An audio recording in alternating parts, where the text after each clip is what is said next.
Number 1. United States. April 4th, 1949, Washington, D.C. The United States became NATO's founding anchor, the first time in American history the country committed to a permanent peacetime military alliance. For 150 years, America had avoided European entanglements, following George Washington's warning against foreign alliances. But watching the Soviet Union swallow Eastern Europe, President Truman decided isolation was suicide. The innovation wasn't military, it was diplomatic. Article 5 of the North Atlantic Treaty made an attack on Europe automatically an attack on America, no congressional debate required. The Senate ratified the treaty 82-13 on July 21, 1949. For 40 years, American commitment held the line. The Soviet Union never crossed into Western Europe because doing so meant nuclear war with the United States. America stationed 300,000 troops in Europe permanently, built bases across the continent, and spent trillions on NATO infrastructure. The defensive umbrella worked perfectly. Western Europe stayed free, prosperous, and protected, but American taxpayers funded 70% of NATO's military capability while Europe spent money on social programs instead of defense. The subsidy became permanent. By 2026, American politicians from both parties were demanding Europe pay its share. The U.S. had kept its commitment for 77 years while allies free-rode.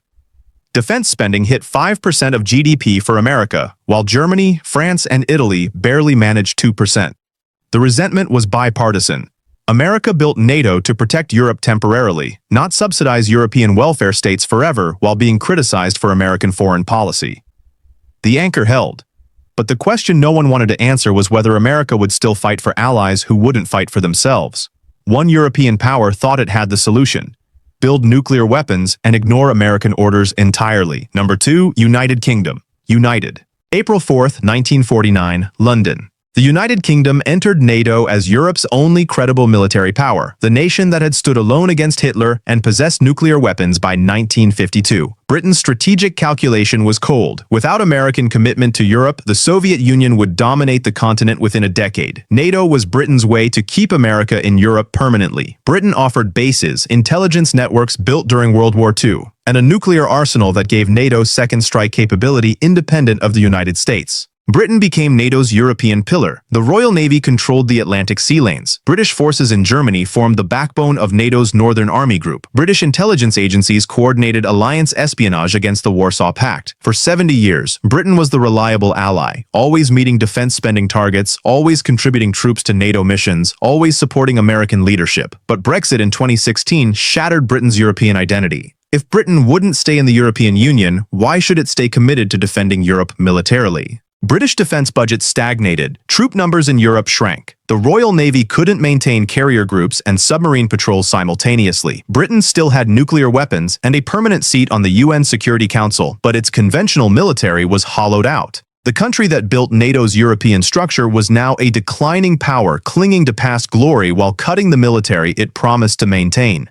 Britain stayed in NATO, but the pillar was cracking, which raised an uncomfortable question. If Britain's commitment was fading, what about France, the country that literally walked out of NATO's military command for 43 years? Number 3. France. April 4th, 1949, Paris.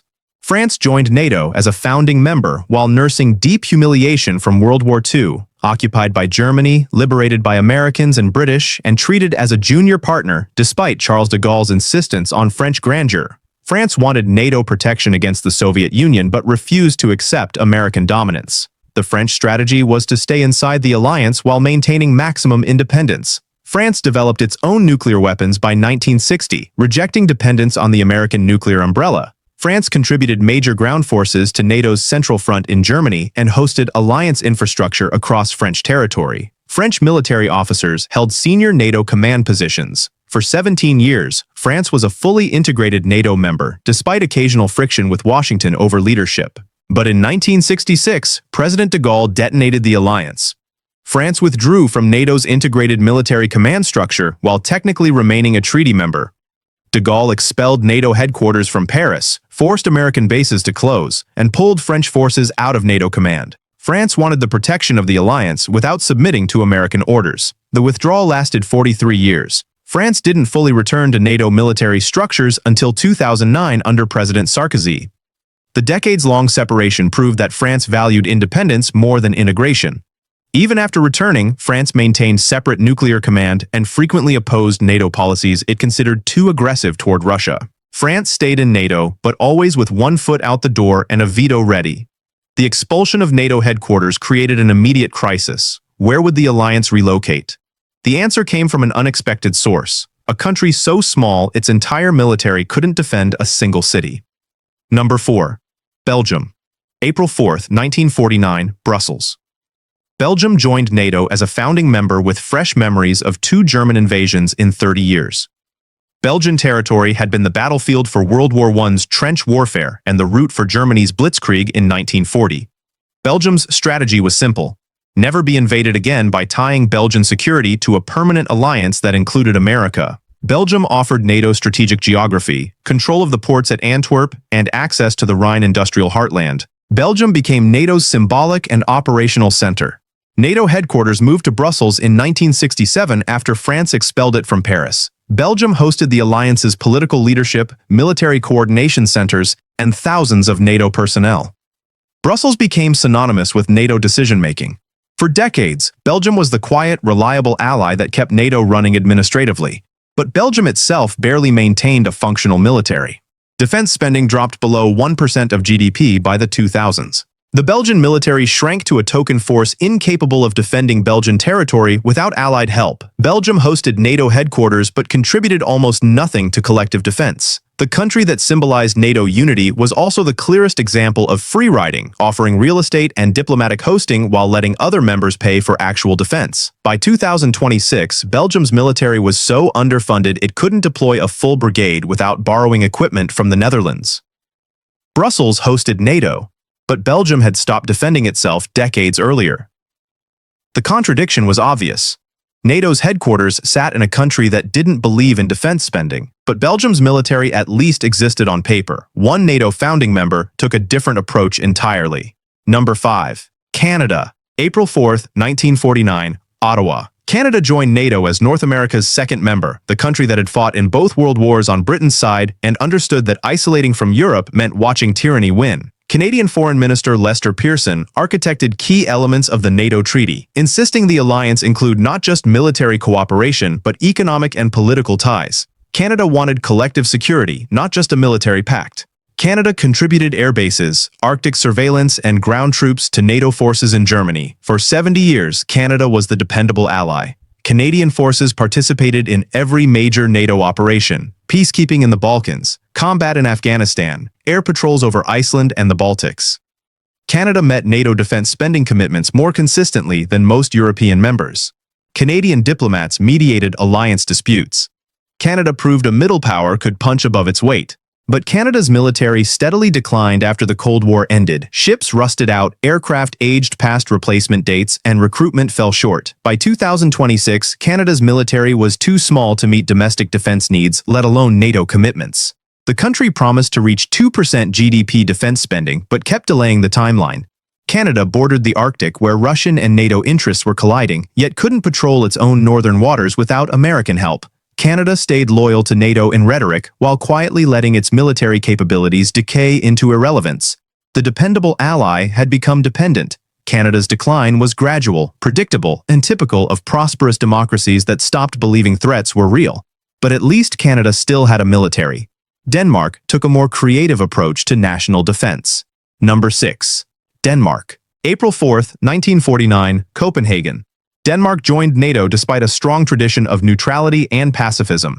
Danish voters had supported non-alignment before World War II, but watching Germany occupy Denmark for 5 years changed that calculation permanently. Denmark controlled the straits between the Baltic Sea and the North Sea, the only naval route Soviet ships could use to reach the Atlantic. NATO needed those straits. Denmark needed NATO protection from Soviet pressure. The deal was obvious. Denmark became NATO's Baltic gatekeeper. The Danish Navy monitored Soviet submarine traffic through the straits. Denmark hosted NATO air bases and early warning radar systems. During the Cold War, Denmark was a frontline state controlling choke points the Soviet Navy had to pass through. The strategic geography made Denmark indispensable to NATO's northern flank. But Denmark maintained restrictions on foreign troops and nuclear weapons on Danish soil, a compromise that undermined collective defense. Denmark wanted NATO protection, but refused to host NATO infrastructure that might provoke the Soviet Union. The restrictions meant Denmark was defended by allies, but wouldn't fully contribute to its own defense. By 2026, Denmark still resisted permanent NATO bases, despite increased Russian activity in the Arctic and Baltic. Denmark held the geographic keys to Northern European defense but wouldn't let NATO use them fully. The Gatekeeper kept the gate half open, a compromise that satisfied no one but prevented the alliance from fracturing. Denmark's restrictions were rooted in political realism, but they looked absurd compared to Iceland's membership terms. Number 7. Iceland. April 4, 1949, Reykjavik. Iceland joined NATO despite having zero military forces. No army, no navy, no air force. Iceland's population was 140,000. The country had been independent from Denmark for only 4 years. But Iceland's location in the North Atlantic made it the most strategically valuable piece of geography in the entire alliance. Iceland sat astride the Geyuk Gap, the Greenland-Iceland United Kingdom passage that Soviet submarines had to cross to reach the Atlantic. Controlling Iceland meant controlling the gap. The Soviet Union couldn't threaten North America without passing Iceland. NATO built Keflavik Air Base into a major installation for anti-submarine warfare. American forces stationed in Iceland tracked Soviet subs and provided air defense. Iceland contributed facilities, cooperation, and access. For 45 years, Iceland was NATO's unsinkable aircraft carrier in the North Atlantic. But Iceland's constitution prohibited a standing military, making it the only NATO member incapable of self-defense. Iceland depended entirely on NATO allies for protection while offering no military forces in return. The imbalance became embarrassing after the Cold War ended. NATO closed Keflavik Air Base in 2006, deciding Iceland was no longer strategically critical. Then Russia increased Arctic military activity, and NATO scrambled to reopen Icelandic facilities. Iceland's military contribution remained zero, but geography made it valuable again, proving that Iceland would remain a free rider forever, protected only because of where it happened to sit on a map. Geography was defense. Iceland contributed nothing else. The arrangement exposed NATO's fundamental bargain. Some members were valuable for location, not capability. Italy understood this calculation perfectly. Number 8. Italy. April 4, 1949, Rome. Italy joined NATO 4 years after Mussolini's fascist regime collapsed and Italy surrendered in World War II. The country had fought alongside Hitler, then switched sides in 1943 and ended the war occupied by Allied forces. Italy's democracy was fragile. The Communist Party was the second largest political force, and the risk of Italy falling to communism in elections was real. NATO membership was Italy's rehabilitation, proof that Italy was returning to the Western democratic fold. Italy offered NATO naval bases in the Mediterranean, airfields for southern flank operations, and a geographic platform for projecting power toward the Balkans and North Africa. Italy became NATO's Mediterranean anchor. Italian ports hosted the U.S. Sixth Fleet. NATO established major command centers in Naples and Verona. Italy contributed ground forces to NATO operations and participated in alliance missions consistently. The integration worked. Italy's Communist Party never took power, and Italian democracy stabilized under NATO's umbrella. But Italy's military was chronically underfunded, corrupt, and incapable of deploying significant forces without American logistical support. Italian defense procurement became synonymous with cost overruns and scandals. By 2026, Italy spent barely 1.5% of GDP on defense, far below NATO targets. Italy's economy was stagnant, its politics chaotic, and its military a hollow force maintained for appearances. Italy wanted NATO's protection but wouldn't pay for the military NATO required. The pattern was decades old and showed no sign of changing. Italy stayed in NATO because leaving would be humiliating, not because Italy was defending anything. The Mediterranean anchor was rusting, but at least Italy had a functioning government. Luxembourg's contribution to NATO was even more symbolic. Number 9. Luxembourg, April 4, 1949, Luxembourg City. Luxembourg joined NATO as the alliance's smallest founding member, a country of 300,000 people with a military of less than 1,000 troops. Luxembourg had been occupied by Germany in both world wars despite declaring neutrality. The lesson was clear: neutrality and small size meant nothing when larger powers decided to invade. Luxembourg wanted collective security because Luxembourg couldn't defend itself under any circumstances. NATO membership guaranteed that an invasion of Luxembourg would trigger war with the United States. Luxembourg contributed symbolic military forces to NATO operations and hosted some alliance administrative functions. The country met NATO defense spending commitments as a percentage of GDP because its GDP was tiny, so even minimal defense budgets hit the targets. Luxembourg was the perfect small ally. No trouble, minimal cost, total loyalty. But Luxembourg's military contribution was so negligible it bordered on ceremonial. The entire Luxembourg army couldn't defend a single town against a serious attack. Luxembourg existed inside NATO as a protected microstate, defended entirely by allies while contributing nothing meaningful to collective defense. The arrangement was a charity case disguised as alliance membership. Luxembourg proved that NATO would protect any member regardless of military capability, which was either the alliance's greatest strength or its fundamental weakness. By 2026, Luxembourg's army had fewer than 1,000 active troops while benefiting from the protection of 3 million NATO soldiers. The smallest member received the same protection as the largest. NATO called it solidarity. The arrangement worked because larger members tolerated it. The Netherlands was one of those larger members, until it wasn't. Number 10. Netherlands. April 4, 1949, Amsterdam. The Netherlands joined NATO after 5 years of German occupation that killed over 200,000 Dutch civilians and devastated the economy. Dutch strategic thinking was permanently scarred by May 1940 when the Luftwaffe bombed Rotterdam into submission and the Dutch army surrendered in 5 days. The Netherlands would never again rely on neutrality or national defense alone. NATO membership was existential insurance. The Netherlands offered NATO critical infrastructure, ports at Rotterdam and Amsterdam, flat terrain ideal for air bases, and a geographic position controlling approaches to Germany's industrial Ruhr region. The Dutch military integrated fully into NATO command structures. Dutch forces deployed to Germany, participated in NATO naval operations, and contributed to every major alliance mission. For decades, the Netherlands was a model member, reliable, professional, and willing to meet defense commitments without complaint. But after the Cold War, Dutch defense spending collapsed. The military shrank from over 100,000 personnel to fewer than 50,000. The Royal Netherlands Navy couldn't maintain enough ships to patrol Dutch waters. The Air Force operated aging F-16s decades past replacement date. By 2026, the Netherlands was spending barely 2% of GDP on defense, and only because the economy was strong, actual military capability was declining. The country that feared invasion in 1940 had forgotten the lesson by 2026. The model member had become a declining military power, hoping threats would never return. The Dutch forgot history. Norway remembered it, but drew different conclusions about how to survive. Number 11. Norway, April 4, 1949, Oslo. Norway joined NATO after 5 years of brutal German occupation convinced Norwegians that neutrality was a fantasy. Norway controlled the North Cape, the northern sea route into the Atlantic, and bordered the Soviet Union directly at a remote Arctic frontier. The strategic geography was obvious. If the Soviet Union wanted to threaten NATO's northern flank or access the Atlantic via Arctic routes, Soviet forces would cross Norwegian territory. Norway needed NATO, and NATO needed Norway's geography for monitoring Soviet naval activity and establishing Arctic defense lines. Norway became NATO's Arctic Sentinel.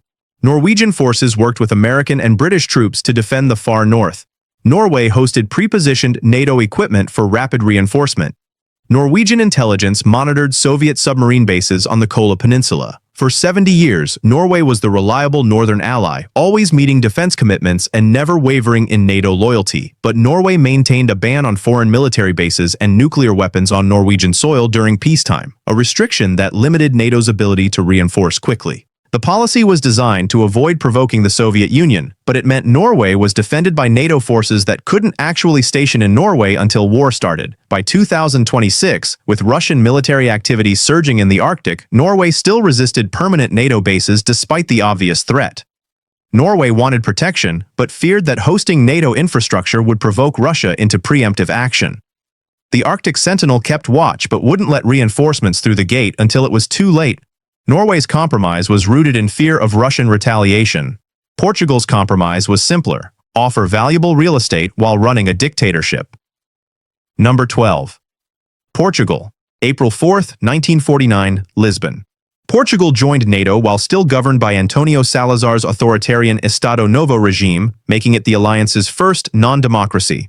Portugal's dictatorship was anti-communist, which was enough for NATO in 1949. Portugal offered the Azores, islands in the mid-Atlantic that were critical for refueling aircraft and monitoring submarine traffic between Europe and North America. Without the Azores, NATO's transatlantic logistics would collapse in wartime. Portugal knew the islands were valuable and used NATO membership to gain international legitimacy for Salazar's dictatorship. For 25 years, Portugal hosted NATO bases in the Azores and contributed forces to alliance structures while remaining an authoritarian state.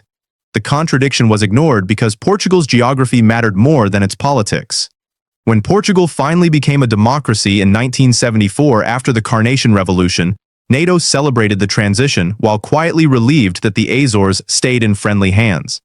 But Portugal's military was weak, under-equipped, and focused on colonial wars in Africa rather than NATO commitments in Europe. After losing its African colonies, Portugal's defense spending collapsed. By 2026, Portugal had one of NATO's smallest defense budgets as a percentage of GDP and a military barely capable of defending Portuguese territory, let alone contributing to alliance operations. Portugal stayed in NATO because the Azores were still valuable for Atlantic operations, but Portugal itself contributed almost nothing beyond geography. The islands mattered, Portugal did not. NATO accepted dictatorships as members because strategic geography outweighed democratic values. That calculation created problems that would haunt the alliance for decades. Nothing illustrated this better than Greece and Turkey, two NATO members who spent the next 50 years threatening to go to war with each other.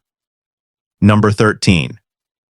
Greece. February 18, 1952, Athens. Greece joined NATO while fighting a brutal civil war against communist insurgents backed by Yugoslavia, Albania, and Bulgaria. The Greek government was unstable, the economy was shattered from World War II and occupation, and the risk of Greece falling to communism was real. Britain, which had supported Greece since 1944, was withdrawing from the Mediterranean. America needed a replacement strategy. NATO membership anchored Greece to the west, provided military aid, and extended the alliance's defensive line across the eastern Mediterranean. Greece offered critical geography, control of the Aegean Sea, and proximity to Soviet allies in the Balkans. Greece crushed the communist insurgency with NATO support and remained a stable alliance member through the Cold War. Greek ports hosted U.S. naval forces. Greece contributed troops to NATO operations. The integration worked despite periodic political instability, including a military coup in 1967 that installed a dictatorship NATO members quietly tolerated because Greece's location was too important. But Greece's relationship with NATO was poisoned by the Cyprus conflict with Turkey, both NATO members threatening war against each other. In 1974, after Turkey invaded Cyprus, Greece withdrew from NATO's military command structure in protest. Greece didn't return until 1980. Even after rejoining, Greek-Turkish tensions remained NATO's permanent internal crisis. By 2026, Greece spent over 3% of GDP on defense, not to defend against Russia, but to maintain military parity with Turkey, two NATO allies in a permanent arms race against each other. Greece stayed in NATO, but half its military planning assumed the enemy was also a NATO member. The absurdity was complete. An alliance built for collective defense contained two members who might fight each other before they'd fight Russia. Turkey's perspective on this rivalry was even more troubling. Number 14. Turkey. February 18, 1952, Ankara.